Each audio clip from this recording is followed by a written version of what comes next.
Senhor. Queridos irmãos e irmãs, estamos celebrando o terceiro domingo desse novo tempo litúrgico e também do novo ano que apenas estamos iniciando. Domingo da Palavra. Nós, como cristãos, como comunidade, nós precisamos sempre caminhar orientados pela Palavra de Deus.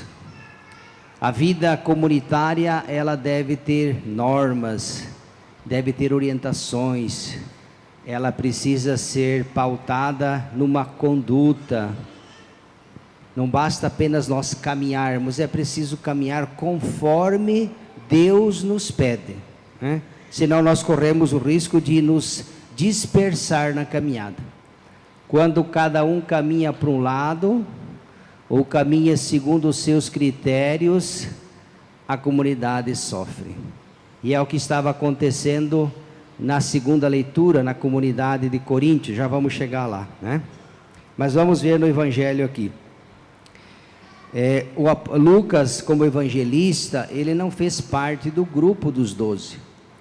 Portanto, ele não foi testemunha ocular, ele não viu nem presenciou tudo aquilo que era atribuído a nosso Senhor Jesus Cristo.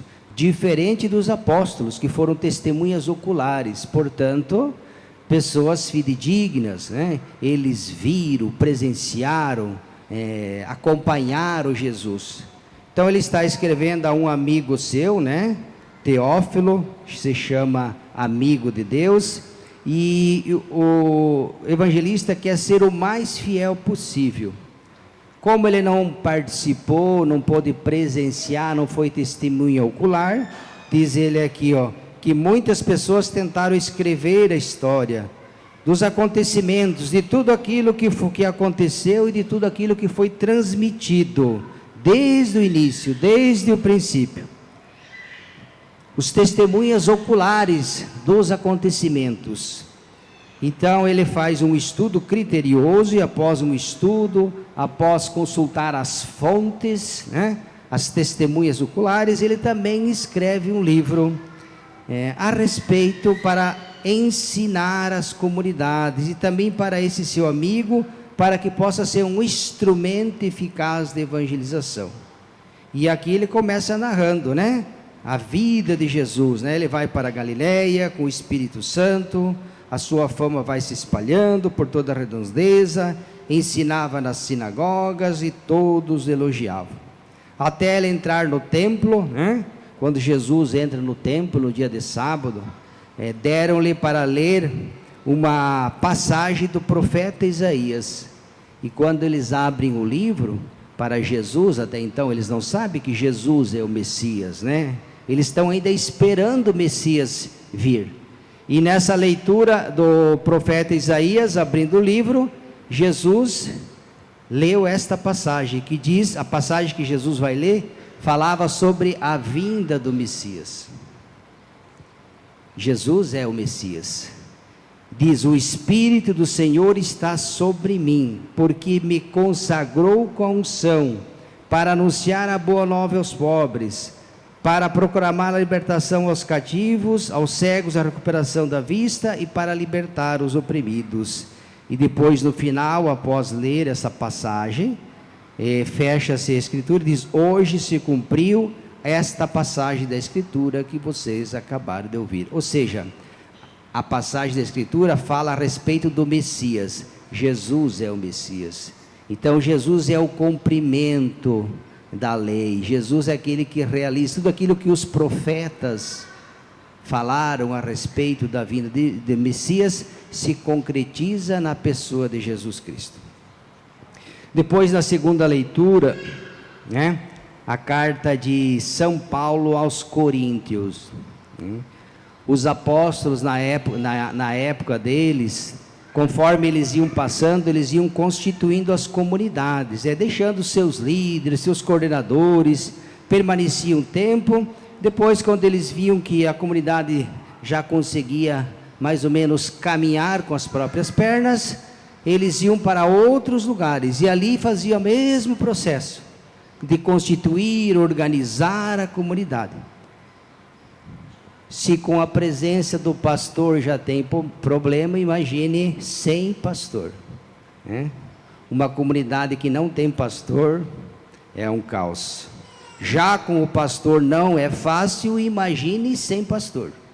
O rebanho se dispersa, o rebanho se perde, e começam a aparecer os falsos pastores, que a gente chama de lobos vestidos em pele de ovelha. Aqui é um perigo maior ainda. Então, qual era o problema? Todas as comunidades tinham problema, como hoje, não existe nenhuma paróquia, nenhuma comunidade. Estou na igreja há mais de 40 anos, entrei com 13 anos e estou com 56. Conheço ela por dentro e por fora. Já passei em diversas paróquias, não conheço nenhuma que não tenha problemas, né? Grandes, pequenos, mas também não lembro de ter passado em nenhuma que os problemas com humildade e diálogo não foram resolvidos. Quando há humildade, diálogo, né, a gente resolve. Então, quando havia os problemas e os líderes não sabiam como resolver, eles escreviam, mandavam uma carta para os apóstolos e tal comunidade está acontecendo isso, estamos com um problema assim, o que fazer, como fazer? E os apóstolos respondiam, né? Era mais ou menos o que estava acontecendo nessa comunidade. A comunidade estava dividida, não havia entendimento entre os seus líderes, aqueles que deveriam conduzir o povo. E a gente sabe por experiência, vocês também sabem, não precisa nem ser padre, nem bispo, para saber que assim como numa casa, quando uma casa está dividida, o filho contra o pai contra o filho, o genro contra a sogra ou a nora, sei lá o que, né? Um ambiente dividido não é um ambiente bom, né? Ele deixa uma certa amargura e tristeza. E na igreja é a mesma coisa. Uma igreja dividida, ela não evangeliza, não é sinal do reino de Deus. A semente da palavra de Deus não produz fruto, né? Aliás, a Sagrada Escritura é muito clara, diz, onde há divisão, rivalidade, fofoca, intriga, inveja, ciúme, o Espírito de Deus não se faz presente, antes ele se faz ausente.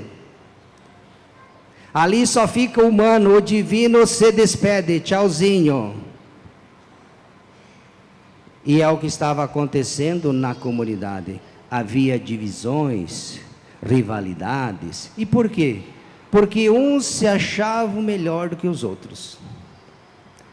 Uns achavam que somente o seu trabalho era importante. Portanto, se o meu trabalho é mais importante, não precisa do teu trabalho. Se a minha pastoral é mais importante que a tua pastoral, eu tendo a diminuir o trabalho do outro. Se eu me acho mais importante do que os outros, então eu me coloco como norma, como critério. Esse era o problema. Por isso, o apóstolo Paulo, usando a imagem do corpo, olha que interessante. Ele diz, olha, o corpo é um. De fato, o nosso corpo é um só. Mas existem vários membros. Tem a mão direita e a mão esquerda. Tem o pé direito e tem o pé esquerdo. Tem o olho, tem o ouvido, tem os dedos. Aí ele vai dizer aqui, veja. Com efeito, o corpo é feito de não é feito apenas de um membro, mas de vários membros. Se o pé disser, eu não sou mão, portanto, não pertenço ao corpo, nem por isso deixa de pertencer ao corpo. Se o ouvido disser, eu não sou olho, portanto, não pertenço ao corpo, nem por isso deixa de pertencer ao corpo. E depois, mais para frente também aqui, na igreja, veja que Deus colocou em primeiro lugar os apóstolos, em segundo lugar os profetas, em terceiro lugar, aqueles que têm o dom de ensinar, a missão de ensinar. E depois descreve, Deus deu às pessoas dons, talentos diversos, Ninguém aqui é tão autossuficiente que tem a síntese de todos os dons e carismas. A pessoa pode ter o dom de falar, por exemplo, mas não tem o dom de tocar. Eu, por exemplo, não conheço violão, né? Conheço, sei que é um violão, mas não sei tocar. Não tenho o dom da música. Já o nosso irmão, ele tem o dom da música. Talvez o outro tenha um dom de fazer uma boa leitura, o outro já tem dificuldade. Dom de ensinar, dom de se colocar a serviço, está vendo? Então diz, na igreja é assim, Deus deu diversos dons a todos. Ninguém tem a síntese dos dons. Posso ter 1, 2, 3, mais ou menos, mas... E diz aqui, ó, dom de milagres e dom de curas, dom de obras de misericórdia, dom de governo e direção, dom de línguas. Esses são os dons e tantos outros que Deus dá às pessoas. Diz, por acaso na igreja todos sabem, todos são apóstolos? Todos são profetas? Todos ensinam? Todos fazem milagres? Todos têm dom de curas? Todos têm dom de línguas? Todos sabem interpretar? Não. Um e o outro. Então, meus irmãos, esta imagem do corpo, Paulo aqui está respondendo uma problemática da comunidade. A comunidade estava dividida, porque existia na comunidade, em todas as comunidades, quando a gente estuda a Sagrada Escritura, as cartas que São Paulo escrevia às comunidades, todos esses problemas e tantos outros vão aparecer. Na medida em que a comunidade vai crescendo, os problemas também vão aparecendo. Então a gente não deve se assustar com os problemas existem em todos os lugares. Na casa onde você mora tem problemas, mas daí o pai e a mãe com sabedoria sabe como resolver. No trabalho onde você trabalha também existem problemas. Na igreja não é diferente. Problemas existem em todos os lugares, 24 horas por dia, todos os dias, até a segunda vinda de Cristo vai ser assim. Agora o que não pode acontecer é deixar que esses problemas se multipliquem. Se eu sei que lá no canto está pegando fogo, me parece, se está pegando fogo, eu tenho que ir lá com 1 litro de gasolina e jogar no fogo. É assim? Ela me olhou assustado. Por quê? Se ali está pegando fogo, eu tenho que ir lá com gasolina e jogar gasolina para apagar o fogo, não é assim? Ah, não é? É o que então? Ah, não é gasolina. Ah, pois é, eu achei que era gasolina. Ah, é verdade. Se está pegando fogo na casa e eu coloco gasolina, pode acontecer que queime a casa e eu junto. Agora, se eu for sábio, inteligente, sensato, prudente, uma pessoa equilibrada, se ali tem fogo, eu vou tentar apagar o fogo. Isso é sabedoria. Nem todos têm essa sabedoria, nem todos. Parece frentista de posto. Não pode ver um carro encostar, já vai gasolina ou álcool. Não, eu só queria calibrar o pneu mesmo. Não, é ali do outro lado, é aqui. Saber resolver os problemas, não ter inveja, não ter ciúme, saber aceitar e assim as correções, aceitar as correções. A pessoa que não sabe receber correções é porque ela é uma pessoa orgulhosa, possessiva. Todo orgulhoso tende a ser possessivo, e o sentimento possessivo é que aquilo é meu.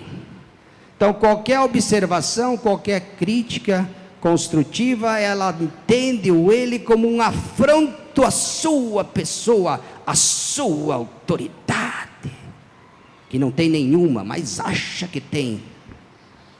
Porque na igreja a autoridade é o serviço, é o amor e a caridade, não é a arrogância e a prepotência. Por isso que aquela comunidade estava dividida, porque deu um carguinho, já se acha o presidente da república. ou o Trump lá dos Estados Unidos. Já vai baixando o decreto que aqui é ceia, aqui quem manda sou eu e bababá. Olha que eu já conheço tantos lugares. Que coisa triste quando isso acontece. Que triste. E como é difícil lidar com essa categoriazinha de gente. E elas estão por todos os lugares. Por isso que a comunidade estava dividida. Por isso que o reino de Deus ali não acontecia.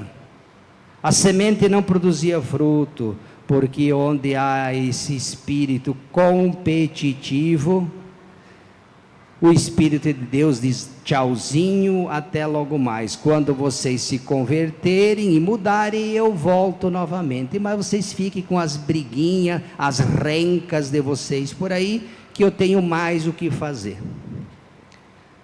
Então peçamos a Deus que Ele nos ensine a ser uma igreja servidora. Papa Francisco vem falando muito. Uma igreja servidora. Uma igreja humilde, uma igreja que saiba dialogar. O corpo é um e os membros, seus membros são muito. O pé direito não pode dizer, olha, eu não preciso de você. Bom, se o pé direito não precisa do pé esquerdo ou vice-versa, tire um dos dois, aí você vai ver se faz diferença ou não. Se a mão direita disser à esquerda ou a esquerda à direita, ó, eu sou tão bom, tão autossuficiente que eu me viro, arranque fora uma delas e você vai ver se é a mesma coisa. Se o olho disser ao ouvido, olha, eu enxergo tão bem, você pode enxergar, mas você não ouve. Eu acho que seria mais interessante, além de ver, poder ouvir também, tá vendo? Mas para ouvir, precisa de outro órgão. E eu também acho muito interessante que, além de ver e ouvir, seria interessante poder caminhar. Mas para isso eu preciso das pernas. E além disso, ver, ouvir, caminhar, falar, né? Tá vendo? Nós precisamos uns dos outros. Aquilo que falta em mim é completado no irmão. É assim que a igreja, por isso é na multiplicidade. Deus deu dons e talentos, ninguém aqui é igual a ninguém. O que nós precisamos como comunidade, nem sempre é fácil, é respeitar, apreciar, valorizar o serviço que o outro faz, que é diferente do meu. Não querer ser o modelo, o centro para as demais, não. Para finalizar, ontem eu dizia na homilia, não lembro o santo, mas ele falava que construir catedrais e descascar batatinhas, desde que seja para o reino de Deus, tem o mesmo valor. Aí o padre fez um acréscimo, né? Construir catedrais ou limpar os banheiros do salão paroquial nos dias de festa, desde que seja para o bem da comunidade, tem o mesmo valor. Foi um santo que falou, se vocês não concordam, depois vai procurar quem é o santo, que eu não sei, e vai brigar com ele. Mas ele falou que construir catedrais, né?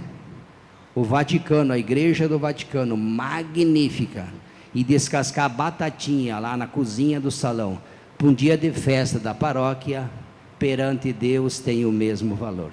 Isso pode derrubar muitas pretensões, que as ambições desmedidas, que existe no coraçãozinho de cada um de nós. Louvado seja nosso Senhor Jesus Cristo.